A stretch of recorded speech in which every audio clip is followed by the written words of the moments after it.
बिस्मिल्लाहिर्रहमानिर्रहीम। अस्सलामु अलैकुम नाज़रीन मोहतरम, आप देख रहे हैं आज तक न्यूज़ और मैं हूँ समी। इससे पहले आप इस दास्तान की साथ एक साथ सुन चुके हैं और अब किस नंबर 8 मुलाहिज़ा फरमाएं।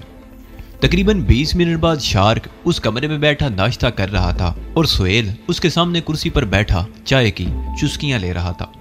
उस मुलाकात के बाद तुम ऐसे गायब हुए कि लौट कर आए ही नहीं, ना ही तुमने अपने घर का पता बताया कि जाकर तुमसे मुलाकात करता। सुहेल ने पूछा, तुम अनजान बनने की कोशिश तो नहीं कर रहे? शार्क ने उसे घूरा, या वाकई तुम्हें कुछ नहीं मालूम? क्या मालूम नहीं? सुहेल के लहजे में हैरत थी। शार्क के मुंह से बेइख्तियार गहरा सांस निकल गया। क्या तुम इसी दुनिया में रहते हो? अखबार नहीं पढ़ते क्या? उसके चेहरे पर नजरें जमाते हुए शार्क ने कहा, इसी दुनिया में रहता हूँ, अखबार भी पढ़ता हूँ, लेकिन मेरे साथ जो कुछ भी होता रहा उससे बेखबर रहे। शार्क ने उसकी बात काट दी। क्या हुआ तुम्हारे साथ? सुहेल ने उसे घूरा। आज सुबह मैं जेल से रिहा होकर आया हूँ, शार्क ने कहा। क्यों? क्या किया था तुमने? किस जुर्म की सजा में जेल गए थे? सुहेल के लहजे में हैरत थी। मुंशियात फरोशी का इल्जाम था मुझ पर, शार्क ने कहा। यकीन करो शार्क, मुझे तुम्हारे बारे में कुछ भी मालूम नहीं था, सुहेल बोला। शार्क चंद में खामोश रहा, फिर अपने साथ पेश आने वाले वाकयात की तफसील बताने लगा। वो कह रहा था, शेरा पहलवान और पुलिस वालों ने मिलकर मेरी जिंदगी की राहें बदल डाली हैं। अब मैंने फैसला कर लिया है कि वही बनूंगा जो ये लोग मुझे बनाना चाहते थे, लेकिन ये लोग मुझसे कोई फायदा नहीं उठा सकेंगे। मैं इनकी जड़ें तक खोद डालूंगा। यकीन करो शार्क, सुहेल उसके खामोश होने के बाद बोला। कुछ इस किस्म की खबरें अखबार में पढ़ता तो रहा हूं, लेकिन मेरे ख्वाबो ख्याल में भी नहीं था कि वो तुम हो सकते हो। मैं तो ये समझा था कि या तो तुम किसी धंधे में मसरूफ हो गए हो या ये शहर छोड़कर चले गए हो। और अफसोस की बात तो यह है कि एक शहर में रहते हुए भी मैं तुम्हारे हालात से ही बेखबर रहा।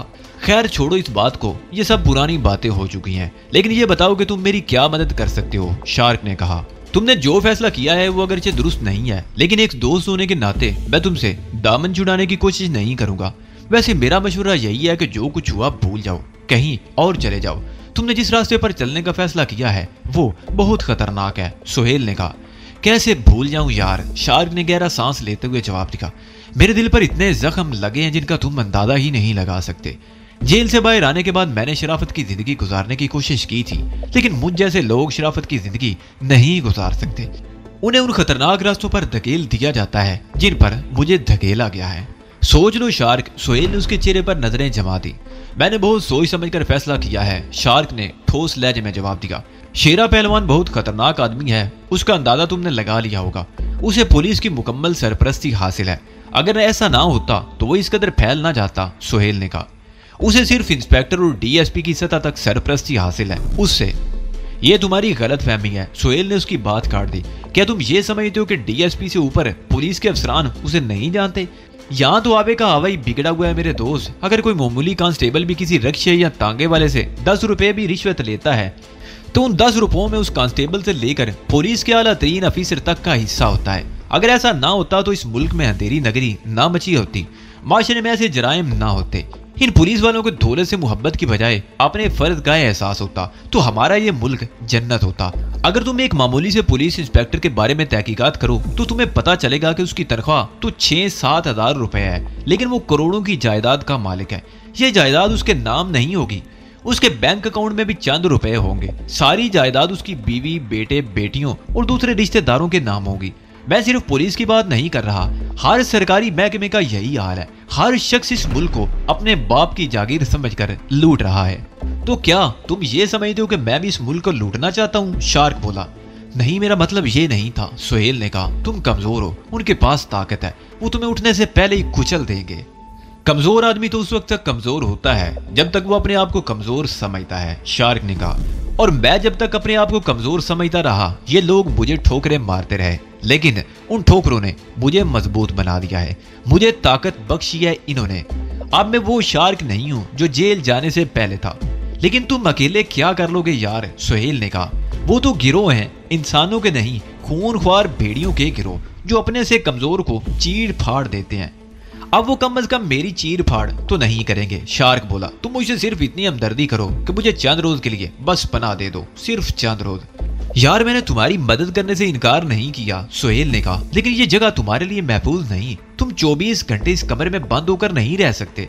मैंने 2 साल पहले बागबानपुरे में एक मकान खरीदा था। पहले तो उसमें किराएदार थे, लेकिन अब 3 महीनों से खाली पड़ा है और तुम चाहो तो वहां रह सकते हो। इन बेड़ियों की नजरों से महफूज रहोगे।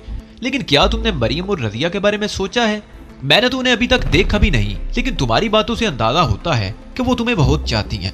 अगर शेरे पहलवान को उनसे तुम्हारे ताल्लुक का पता चल गया तो वो लोग उन्हें परेशान करने की कोशिश करेंगे। मैं उन्हें बेसहारा तो छोड़ ही नहीं सकता, शार्क ने कहा। मैं उन्हें वहां से निकाल कर कहीं और मुंतकिल कर दूंगा ताकि वो उनके शर से महफूज रहें। तो फिर यूं करो, पहली फुर्सत में उन्हें मेरे बागबानपुरे वाले मकान में मुंतकिल कर दो। उसके बाद जो कुछ भी करना चाहो करते रहना, सुहेल ने कहा। ठीक है, शार्क ने कहा। छांगा नामी किसी आदमी को जानते हो तुम? वो मलिंग का रहने वाला है। हाँ, नाम तो सुना है, सुहेल ने कहा। वो भी इसी किस्म के धंधे करता है। दरअसल हुक्मरानी तो ये गुंडे और बदमाश ही करते हैं। इन्होंने इलाके बांट रखे हैं। ये गुंडे और बदमाश इन इलाकों के बेताज बादशाह हैं। भत्ते वसूल करना, शहरियों को परेशान करना और मुनशियात फरोशी इनका कारोबार है। ये कारोबार खुलेआम होता है। पुलिस की इनको सरपरस्ती हासिल है। पुलिस उनसे भत्ता वसूल करती है। ये जो कुछ भी हो रहा है पुलिस की सरपरस्ती में हो रहा है। छांगा भी ऐसा ही आदमी है, मगर तुम उसके बारे में क्यों पूछ रहे हो?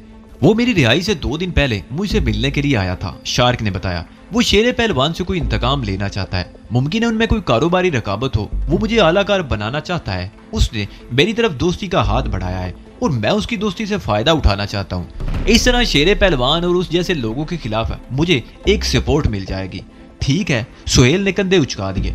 मेरा काम तुम्हें समझाना था और मैंने अपना फर्ज अदा कर दिया। अच्छे बुरे की तमीज तुम खुद कर सकते हो। अच्छा तुम बैठो, मैं जरा रेस्टोरेंट का चक्कर लगा कर आता हूँ। सुहेल कहते हुए उठ गया। अगर किसी चीज की जरूरत हो तो बेल का बटन दबा देना। उसने दरवाजे के करीब लगे हुए एक बटन की तरफ इशारा किया। सुहेल के जाने के बाद शार्क देर तक सूरत-ए-हाल का जायजा लेता रहा। ये तो बहरहाल तय था कि उसे शराफत की जिंदगी गुजारने का मौका नहीं दिया जाएगा। वो मुल्क के किसी भी कोने में चला जाए, वो लोग उसे ढूंढ ही निकालेंगे। लेकिन सवाल अब ये पैदा होता था कि वो यहाँ से भागे क्यों? मुंह छुपाने से तो बेहतर है कि यहाँ रहते हुए उन लोगों का मुकाबला किया जाए। दोपहर का खाना भी उसने कमरे में ही खाया और फिर सो गया। शाम को 6 बजे के करीब उसकी आंख खुली। सुहेल उस वक्त थोड़ी देर के लिए ऊपर आया था। उसने उसे कुछ रकम भी दे दी थी और उसके कमरे के दूसरे दरवाजे की चाबी, ताकि रेस्टोरेंट में आने की बजाय दूसरे दरवाजे से अपनी आमदोरफ्त जारी रख सके। 8 बजे के करीब शार्क सीढ़ियों वाले दरवाजे से बाहर आ गया। वो गलियों से होता हुआ हॉस्पिटल रोड पर आ गया और हॉस्पिटल के सामने पहुंचकर रुक गया। यहाँ से एक सड़क ग्वाल मंडी और निस्बत रोड की तरफ चली गई थी और एक दाईं तरफ कुछ आगे जाकर ये सड़क 2 हिस्सों में तकसीम हो गई थी।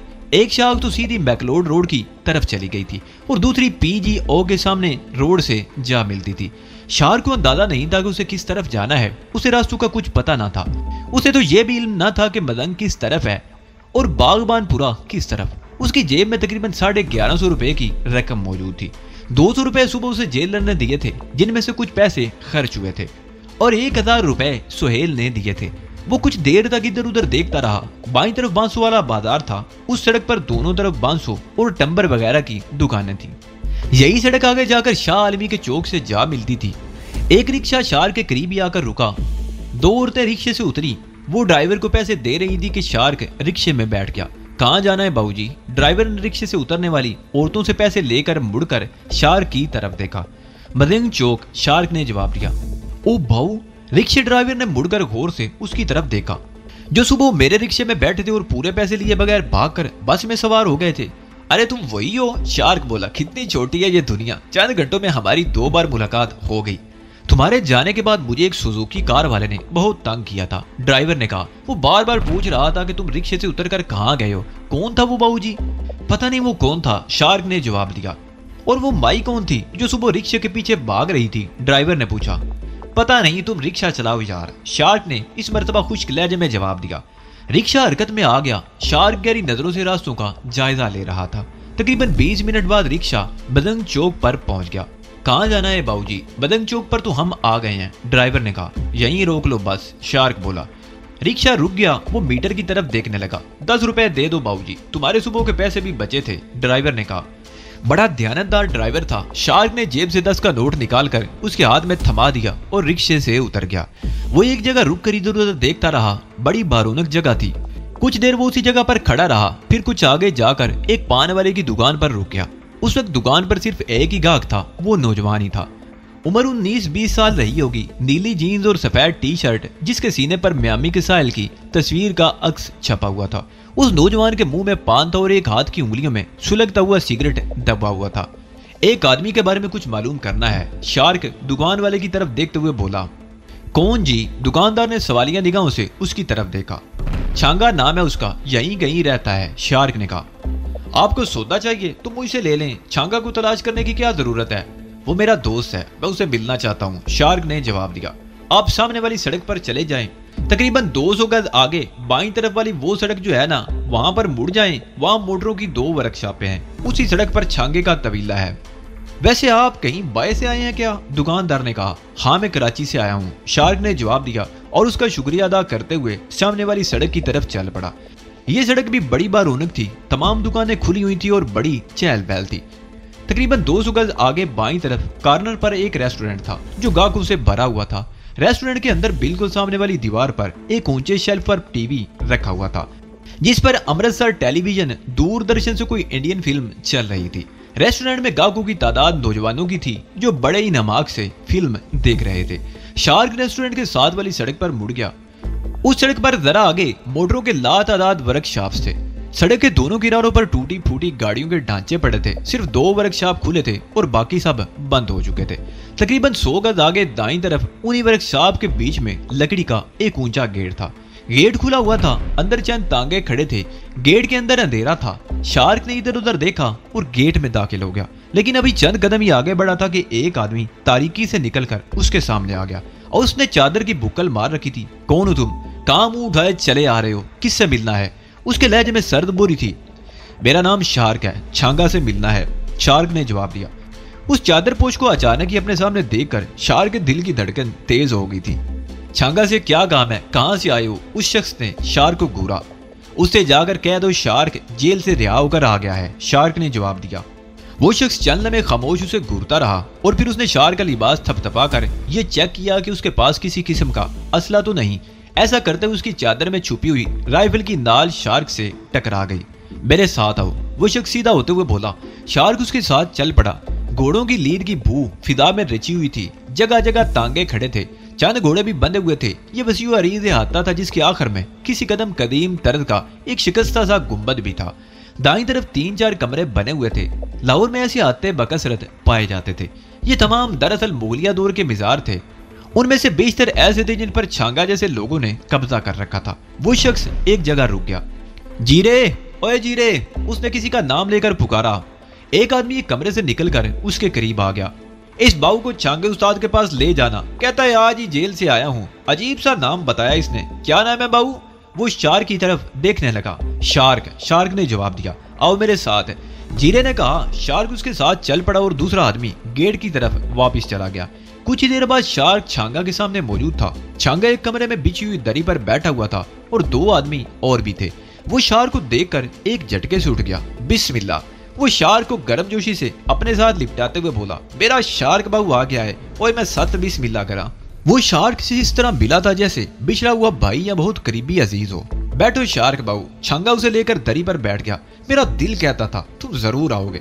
इसी को कहते हैं ना, दिल को दिल से राह होती है। ओए जीरे, जाकर कोई ठंडा शंडा ले आओ। जीरा फौरन ही कमरे से बाहर निकल गया। तकरीबन 10 मिनट बाद वो कोक की ठंडी बोतलें लेकर आ गया। उसने एक एक बोतल खोलकर सबके हाथ में थमा दी। इसी दौरान एक और आदमी कमरे में आ गया। वो मशकूक निगाहों से शार्क की तरफ देखने लगा। ओए नावा निकाल, कितनी चाहिए? इसकी तरफ क्या देख रहा है? ये अपना ही बंदा है, छांगे ने कहते हुए उसे घूरा। आधा किलो। उस शख्स ने कमीज के नीचे शलवार की किसी जेब से नोटों की एक गड्डी निकालकर छांगे की तरफ बढ़ा दी। छांगे ने नोटों की गड्डी लेकर करीब रखे हुए एक संदूकचे में डाल दी और एक थैले में से एक पैकेट निकालकर उसकी तरफ बढ़ा दिया। वो हीरोइन थी। उस शख्स ने पैकेट शलवार की जेब में डाल दिया और खामोशी से बाहर निकल गया। और सुना शार्क बाबू, कब छूटे थे सरकारी मेहमान खाने से? कसम खुदा की, बड़ी अजीब जगह है वो। मैं एक दफा गया था, उसके बाद तो किसी की हिम्मत ही नहीं हुई मेरे ऊपर हाथ डालने की। रब झूठ ना बुलवाए, वो जगह तो आदमी को बदल कर ही रख देती है। और मुझे देख लो, पुलिस वाले रोज मेरे पीछे पड़े रहते हैं, ऐसी चित्रोल करते हैं कि बेबे याद आ जाती है, पर अब झुक झुक कर सलाम करते हैं। छांगा ने कहा। आज सुबह ही रिहाई मिली थी, शार्क ने जवाब दिया। मैं तो सुबह ही यहाँ आ जाता, लेकिन जेल के गेट से निकलते ही शेरे पहलवान का एक आदमी पीछे लग गया था। अब तुम आ गए हो ना तो निबड़ लेंगे उससे भी। आओ जरा दूसरे कमरे में बैठकर बातचीत करते हैं। छांगा कहते उठ खड़ा हुआ। ओए जी रे संभाल ये सब कुछ। शार्क भी उठ गया। वो दोनों उस कमरे से निकलकर दूसरे कमरे में आ गए। वहां भी दरी बिछी हुई थी, गाँव तकिए रखे हुए थे। वो दोनों आमने सामने तकियों से टेक लगाकर बैठ गए। कोक की बोतल अब भी शार्क के हाथ में थी। देख शार्क बाबू, छांगा उसके चेहरे पर नजरें जमाते हुए बोला, तुम्हें यह तजर्बा तो हो गया होगा कि इस दुनिया में शराफत से जिंदा नहीं रहा जा सकता। लोग जिंदा रहने ही नहीं देते यार। मुझे देख लो, मेरा बाप इसी लाहौर में तांगा चलाता था। मुझे पढ़ने का बड़ा शौक था। मेरा बाप बहुत ही गरीब आदमी था। वो सुबह से रात तक तांगा चलाता, तब कहीं जाकर घर का खर्चा पूरा होता। फिर पता नहीं क्या हुआ कि उसे नशे की लत लग गई। वो नशा करने लगा। एक मरतबा पुलिस ने पकड़ दिया। तुम जानते हो ना कि जो आदमी एक मरतबा पुलिस के हाथ लग जाए वो मरकर ही पीछा छुड़ा सकता है। और यही हाल मेरे बाप के साथ भी हुआ। मेरा बाप नशा करते करते नशा बेचने लगा। वो इस तबीले से तांगा किराए पर लेकर चला था। ये बैर का तबीला कहलाता था। बैर अली अहमद यहाँ चरस सफियून और शराब बेचा करता था। पुलिस को बत्ता देता था। उसका कारोबार खूब चल रहा था। मेरा बाप नशा करते करते खुद भी जिंदा दरगोर हो गया था। उसकी रगों में खून सूख गया था। उसने नशा बेचना ही छोड़ दिया, मगर पुलिस वाले अपना बत्ता वसूल करने के लिए उसे तंग करते ही रहे। फिर वो उसे पकड़कर थाने ले गए। उसे इतना मारा कि वो थाने ही में मर गया। उसकी लाश भी उठाकर वहीं से रात को सड़क पर डाल दी गई और दूसरे दिन अखबार में छपवा दिया कि नशे की ज्यादती से मर गया। बाप के मरने के बाद मैंने पढ़ना छोड़कर तांगा चलाना शुरू कर दिया। उस वक्त मेरी उम्र 12 साल थी और मैंने 8वीं जमात से पढ़ना छोड़ा था। मेरे बाप की मौत से पुलिस वाले मेरे पीछे पड़ गए। मुझे आए दिन थाने में ले जाकर बंद कर दिया जाता और मेरी छतरोल की जाती। थाने के आसपास के मकानों में रहने वाले भी मेरी चीखों की आवाज सुनकर काम जाते। बैर अली अहमद ने भी मुझे पट्टी पढ़ाना शुरू कर दी कि मैं भी बाप की तरह ये धंधा शुरू कर दूं तो पुलिस अपना हिस्सा लेकर मेरे साथ मारपीट छोड़ देगी। मैंने बैर अली अहमद का काम मान लिया और चरस अफीम और शराब बेचने लगा। उस धंधे के साथ मैं तांगा भी चलाता रहा। फिर मैंने तांगा चलाना छोड़ दिया और चौक पर पान सिगरेट की दुकान खोली। नशा करने वाले ग्राहक उस पर मेरे पास आते रहे। एक दिन मैंने नशे की आदी एक शख्स को मरते देख लिया। रब झूठ ना बुलवाए, बड़ी अजियतनाक मौत थी। मैंने उस रोज के बाद नशा बेचने ही छोड़ दिया और बत्ता देने से भी इनकार कर दिया। पुलिस ने फिर मेरी पकड़ दकड़ शुरू कर दी और मिलाकर मुंशियात फरोशी और नाजायज असला रखने के इल्जाम में 4 साल के लिए जेल भिजवा दिया। वो मेरी पहली और आखिरी जेल थी। मैं जेल से निकला तो मोहम्मद रफीक से छांगा बन गया था। जेल में छांगा नामी एक कैदी ने मेरी तरबियत की थी। मैंने उसका नाम अपना लिया।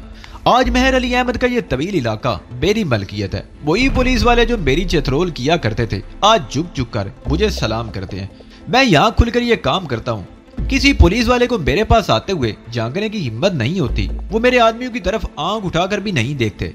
ये मैं वही हूँ, ये पुलिस वाले भी वही हैं, पर धंधा जरा सा बदल गया है। पहले यहाँ चरस अफीम शराब बिका करती थी, अब अफगानी पाउडर बिकता है। ये हिरवन बड़ी नामुराद शय है, बड़ा नशा है।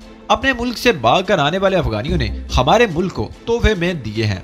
हिरवन और असला। अब हमारी कौम इन 2 चीजों से जान नहीं छुड़ा सकती। भला पुलिस ऐसे काम बंद करा सकती है जिसको रोजाना लाखों करोड़ों कमाई होती हो। ये तो बहती गंगा है शार्क बाबू, जिसमें छोटे से लेकर बड़े तक सब भी हाथ धो रहे हैं। हम और तुम क्यों महरूम रहे? पुलिस ने हम जैसे लोगों से ये काम करवाना ही है तो क्यों ना अपनी खुशी से करें। मुझ जैसे किसी आदमी का दिल टटोल कर देख लो। कोई शख्स माँ के पेट से मुजरिम पैदा नहीं होता, उसे मुजरिम बनाया जाता है और बनाने वाले यही हैं। हमारे कानून के मुहाफिज। तेरी अपनी मिसाल तेरे सामने है, खुद ही सोच ले तेरे साथ क्या कुछ नहीं हुआ। अब तेरे सामने 2 ही रास्ते हैं, पुलिस की मार खा या खुशी से ये धंधा कर। इज्जत और शराफत की जिंदगी तो कभी नहीं तू गुजार सकता। पुलिस को जब भी किसी मुजरिम की जरूरत होगी खानापुरी के लिए तुम्हें पकड़कर बंद कर देगी। अगर भागना चाहोगे तो भाग नहीं सकोगे। मेरी तरह इस धंधे में आओगे तो दौलत भी मिलेगी और ये पुलिस वाले भी झुक झुक कर तुम्हें सलाम करेंगे। मैंने तुम्हारे बारे में सब कुछ जान लिया है, इसलिए जेल जाकर तुमसे मिला भी था। यहाँ आए हो तो इसका मतलब है तुमने कोई फैसला भी कर लिया होगा। हाँ, मैंने फैसला कर लिया है, शार्क ने उसके खामोश होने पर कहा। लेकिन मुझे तुम्हारे तहफ्फुज़ की जरूरत है। तहफ्फुज़? छांगा ने कहा। तुम मेरे पास आ गए हो, समझो कि अब लाहौर का कोई पुलिस वाला तुम्हारी तरफ आंख उठाकर भी नहीं देख सकता। और जहां तक शेरे पहलवान का सवाल है तो देखते रहना उसे मैं किस तरह नाकआउट करता हूँ। उसे तो ऐसा गिराऊंगा कि दोबारा उठने की हिम्मत भी नहीं कर सकेगा। तुम्हारे साथ कारोबार में शरीक होने से पहले मैं 2-3 आदमियों को थोड़ी सी सजा देना चाहता हूँ, जिनकी वजह से आज मैं यहाँ बैठा हूँ। उनमें से एक तो तलाश करने में कुछ वक्त लगेगा, लेकिन बाकियों को तलाश करना मुश्किल नहीं, वो सामने है। शार्क ने कहा, तुम नाम तो बताओ, उन्हें ला के तुम्हारे कदमों में ना फेंक दूं तो नाम बदल देना मेरा। छांगा ने कहा, उनमें एक तो डीएसपी है। शार्क ने कहा, 11 साल पहले जब मुझे मेरे माँ बाप के कत्ल के इल्जाम में जेल भिजवाया गया था तो यही डीएसपी उस वक्त इंस्पेक्टर था। दरअसल मकान के सिलसिले में मेरे बाप का एक पड़ोसी से मुकदमा चल रहा था और मुझे 100% यकीन है कि मेरे माँ बाप को उसी शख्स ने कत्ल करवाया था और फिर इंस्पेक्टर को भी पैसे देकर मुझे माँ बाप के इल्जाम में फंसवा दिया था। यहीं से मेरी बर्बादी शुरू हुई थी। अगर वो इंस्पेक्टर ईमानदार होता और फर्ज शनास होता तो मुझ पर झूठा मुकदमा बनाने की बजाय असल कातलों को तलाश करता, लेकिन उसने ऐसा नहीं किया। रिशत ने उसे सब कुछ भुला दिया, फर्ज भी और दयानत भी। और फिर 10 साल बाद जब मैं जेल से वापस आया तो उस बदनीयत शख्स ने मेरे मकान को आग लगवाकर आतिश लगाने के इल्जाम में फंसाने की कोशिश की, मगर इलाके के काउंसलर मलक मुनीर ने न सिर्फ मुझे बचाया बल्कि थानेदार को भी मुअत्तल करवा दिया। उस थानेदार पर अब केस चल रहा है, जबकि सलमान नामी वो एडवोकेट रुपोश हो गया। उसे तो बाद में तलाश कर लूंगा, लेकिन वो इंस्पेक्टर जो मेरी बर्बादी का आगाज का जिम्मेदार है आज डीएसपी है। उसके बाद दूसरा नंबर भाटी के मौजूदा इंस्पेक्टर का है। उसने पहलवान के साथ मिलकर पिछले 3 महीनों से मेरा जीना हराम किया हुआ है। बस ये 2 आदमियों के अलावा अपने दुश्मनों से मैं खुद निपट लूंगा। शार्क बाबू, छांगा ने पहलू बदलते हुए कहा, बड़ा मुश्किल काम बताया तुमने, लेकिन तुम्हारी दोस्ती की तरफ हाथ बढ़ाया है और दोस्ती में नफा नुकसान नहीं देखा जाता। ला, आज से हमारी दोस्ती पक्की। उन दोनों ने बड़ी गर्मजोशी से हाथ मिलाया। शार्क बाबू, छांगा ने उसका हाथ दबाते हुए कहा, कल रात को तुम्हारा तमाशा देखकर तुम्हारे डीएसपी का जो असर होगा वो तुम देख लोगे। मैं साथ हूँगा। शार्क ने कहा, मैं पहले उसे बताऊंगा कि सजा उसे किस जुर्म की दी जा रही है। ऐसे लोगों के हजारों दुश्मन होते हैं, तुम्हें सामने आने की जरूरत ही क्या है। वो बोला, नहीं, सजा मैं उसे खुद दूंगा। शार्क ने कहा, ठीक है शार्क बाबू। छांगा ने कहा, कल दिन में मैं उसके बारे में मालूम कर लूंगा। रात को 2-3 बंदे अपने साथ ले जाना और उसे उठाकर यहीं ले आना। देखेंगे उस डीएसपी में कितना दमखम है। अच्छा तो अब मैं चलूं, कल रात को आऊंगा। शार्क उठते हुए बोला, ये तबीला अब तुम्हारा है, यहीं रहो। छांगा ने कहा, मैं जेल से निकलने के बाद अपने बचपन के एक दोस्त के पास चला गया था। सारा दिन उसके पास ही रहा। मैं उसे बताकर नहीं आया था, अगर वापस ना गया तो वो परेशान होगा। मैं कल शाम को आ जाऊंगा। शार्क ने जवाब दिया, ठीक है, जैसे तुम्हारी मर्जी। लो, ये रख लो, तुम्हें इसकी जरूरत होगी।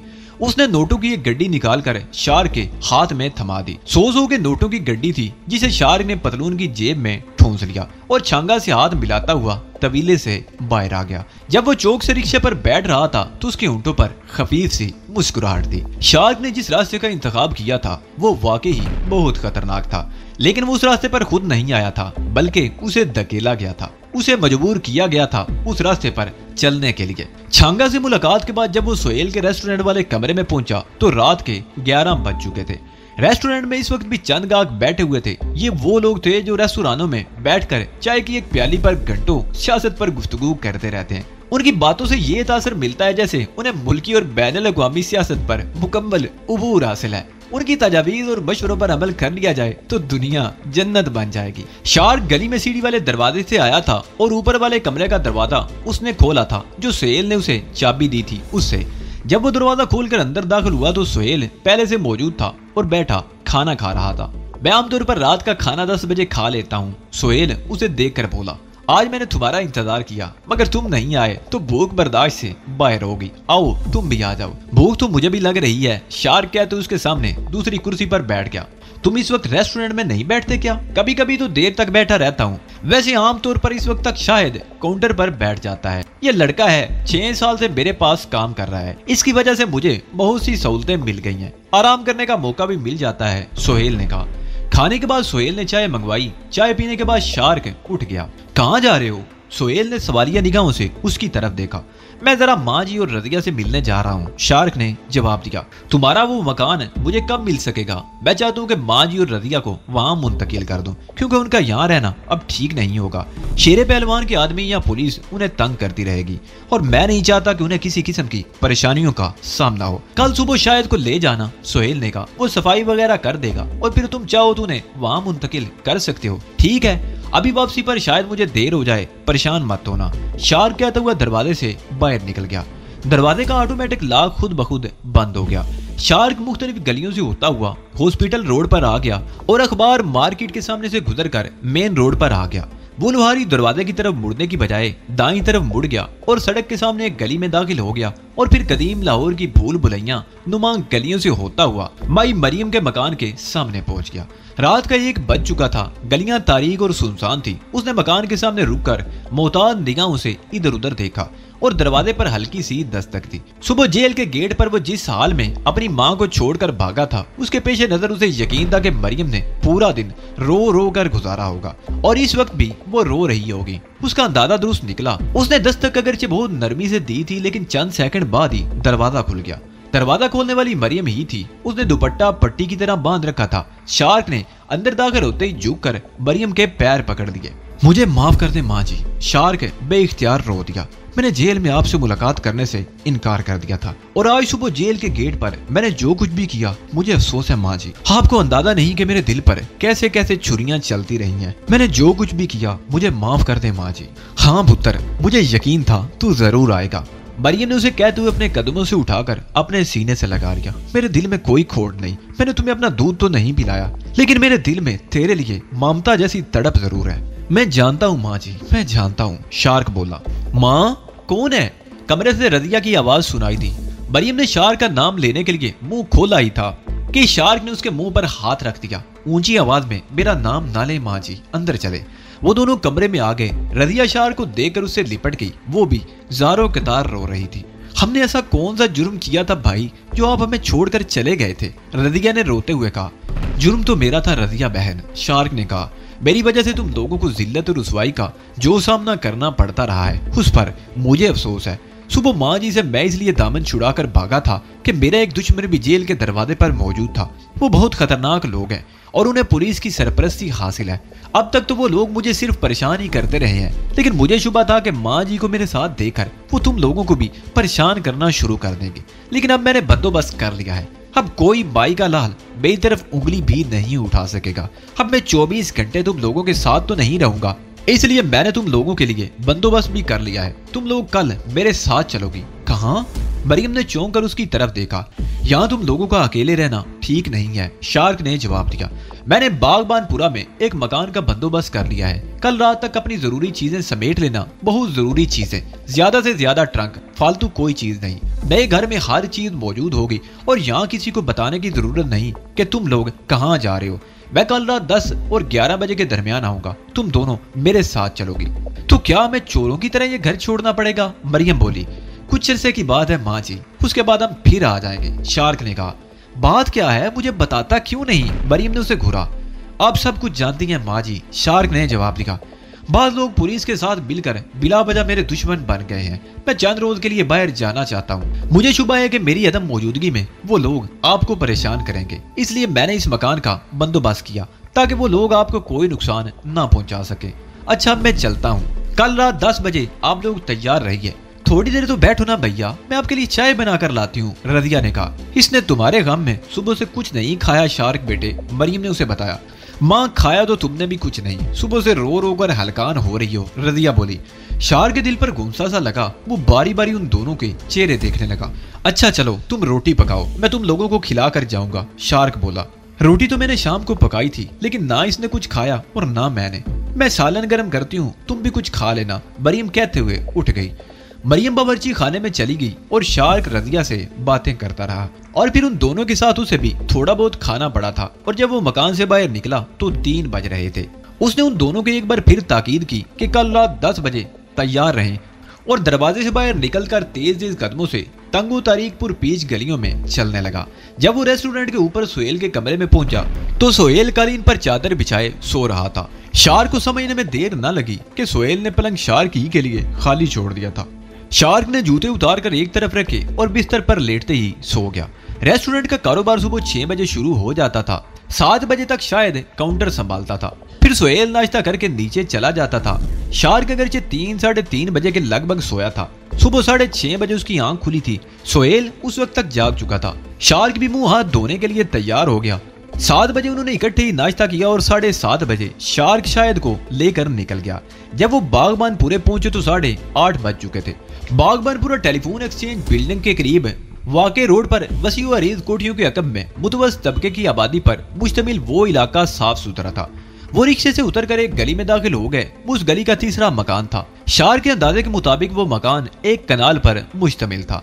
मकान के आगे दरवाजे के दोनों तरफ दीवार के साथ मुख्तसर क्यारियां बनी हुई थी, लेकिन देखभाल ना होने की वजह से पौधे सूख चुके थे।